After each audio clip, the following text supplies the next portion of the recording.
Chu at Paolo Avellino inamin na ang katotohanan sa kanilang relasyon.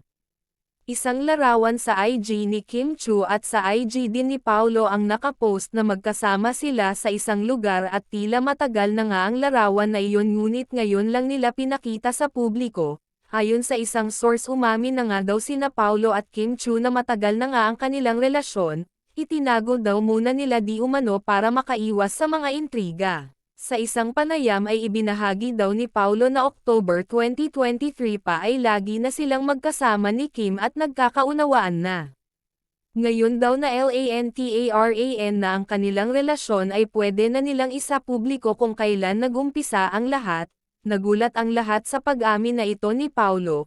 Komento naman ng ilan kaya daw pala binakuran na niya ang dalaga ng maghiwalay ito at si Sian Lim.